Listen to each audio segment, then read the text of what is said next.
और एक दिन एक बुढ़िया उस रास्ते से गुजरती है। दानव उसे पकड़ लेता है और जैसे ही उसे खाने की कोशिश करता है तो बुढ़िया कहती है, रुक जाओ, तुम्हारी ये हालत कैसे हुई? अब तो मरने वाली है। मेरे बारे में जानकर क्या करेगी? मैं काफी दिनों से इसी जगह पर बैठा हूँ और शिकार करके अपना पेट भरता हूँ। मैं चल नहीं सकता।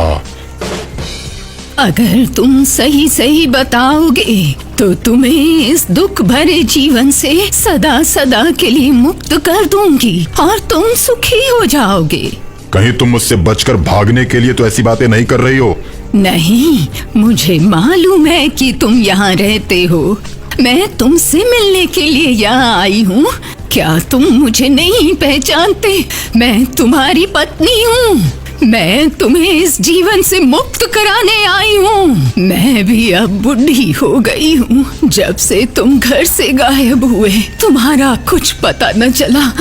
इस बीच तुमने ऐसा क्या किया जो तुम्हें ऐसी सजा मिली? मैं तुम्हें बहुत दिनों से खोज रही थी। जब तुम ना मिले तो मैं साथ ना करने लगी।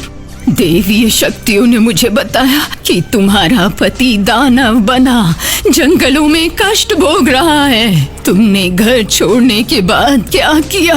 मुझे सब सही सही बताओ। घर छोड़ने के बाद मैंने बहुत सारे पाप किए। मैं अपनी इच्छा को पूरी करने के लिए लोगों को लूटने लगा और उनको लूटकर मार दिया करता था और उन लोगों के लूटे हुए धन से खूब अय्याशी करता था। अचानक एक दिन मैं लूटपाट के इरादे से जंगल में था। तब तक चोरों का एक गिरोह आ गया और मुझे पकड़ लिया। मुझे पकड़कर चोरों ने मारना शुरू कर दिया। मैंने उनसे कहा कि मैं तुम लोगों की ही तरह हूं। मैं भी लोगों को लूटता हूं। तुम लोग मेरे साथ हो जाओ तो हम सब मिलजुल कर लोगों को लूटेंगे। लेकिन चोरों ने मेरी बात नहीं मानी और वो मुझसे बोले, लूटते तुम हो और बदनाम हम होते हैं। हम लोगों ने चोरी करना छोड़ दिया है, फिर भी पुलिस हमें पकड़ती है। तुम हम लोगों के साथ थाने चलकर सारी बातें बताओ। और मैं उन लोगों के साथ थाने नहीं गया। फिर उन चोरों ने गुस्से में आकर मेरा पांव काट दिया। अधिक खून बहने के चलते मैं मर गया और दानव बन गया और आज तक अपने गुनाहों की सजा पा रहा हूं और फिर भी गुनाह पर गुनाह किए जा रहा हूं। लेकिन क्या करूं, मेरी मजबूरी है। जब भूख लगती है तो किसी न किसी को पकड़कर मुझे खाना ही पड़ता है। मैं तुम्हें इस कष्ट से मुक्त करा कर ही मानूंगी। पत्नी होने के नाते मेरा ये फर्ज बनता है कि अपने पति को कष्ट से मुक्त करवाऊं। पत्नी की बात सुनकर दानव बहुत खुश होता है।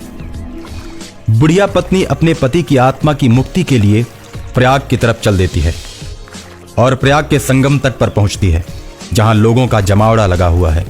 कुंभ के मेले में साधुओं के पास पहुंचती है। तुम्हारे पति की आत्मा को मुक्त करने के लिए उसे शिव पुराण सुनाना पड़ेगा।